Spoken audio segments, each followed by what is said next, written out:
Hello mga kaipon, this is Boy Ipon again at bibigyan ko lang po kayo ng update dito sa ating mutual funds na binibili natin sa Investa Funds. So kung mapapansin nyo, ngayong December, nung December 1, bumili po tayo ng around 5,000 pesos, no? Total ng mga mutual funds na pinagbibili natin. Actually, yung 5,000 pesos natin, para na yan po sa 5 mutual fund na account natin. Ayan po, ito po yung mga mutual fund na pinagbibili natin. Ayan, si ALFM Global Multi-Asset Income Fund, si ATRAM Global Multi-Asset Income Feeder Fund, Manulife Dragon Growth, Manulife Global Multi-Asset, the Diversified Income Feeder Fund, at Manulife Global REIT Feeder Fund.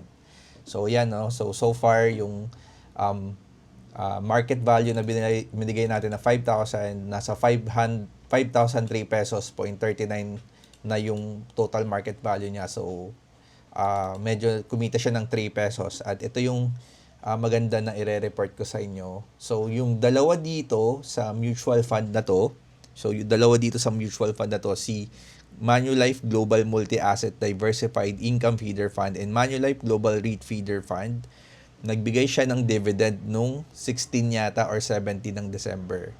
So, hindi man ganun kalaki, no? Pero kung matitignan nyo dito, sa right side, nagbigay sila ng around 2.73 and 4.48 pesos, no? Kahit hindi pa sila nakakaisang buwan. So, siguro, around December, around 16 or 17 ng buwan sila nagbibigay talaga. Kaya kahit hindi pa nakatapos or hindi pa nakaikot ng isang buwan, prorated yung binigay nila na dividends. Kumbaga, binigay na nila agad-agad, no? Kahit hindi pa umiikot ng isang buwan. So far magandang ano 'yun, no? Kasi makikita nyo dito yung cash na to, ito, total cash dividend nakalagay na rin dito, no, sa Investa Fund. Makikita mo yung magkano ba yung kinita mong dividend sa investment mo. So far meron na tong nagbigay na 7.21 pesos na total.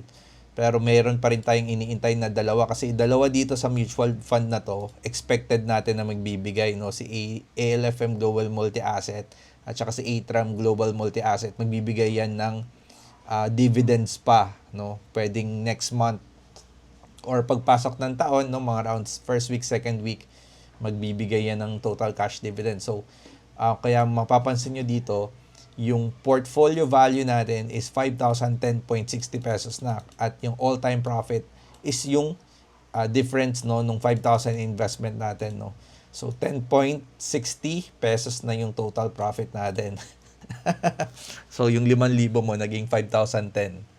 So far, yan pa lang yung mare-report natin. And hindi ko alam, no, baka next year around 3rd week or 4th week maybe ng January, maglalagay ulit tayo ng 1,000 pesos, tigwa 1,000 pesos dito sa mga to, para madagdagan natin yung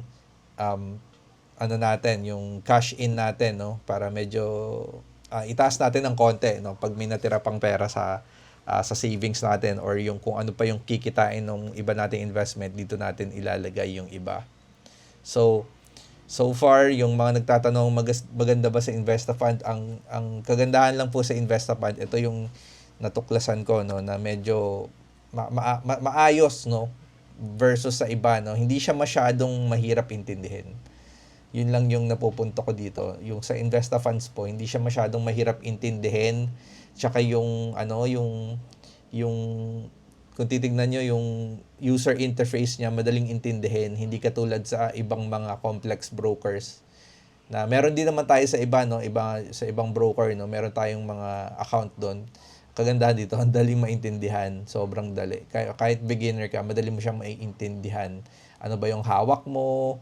Nagtumanggap ka ba ng dividends ngayong buwan? Magkano yung natanggap mo? So dito yung makikita mo na agad just by looking on the screen, na hindi mo nakahanapin kung saan ba, kung nakatanggap ba ako ng dividends, nare-report na nila sa'yo.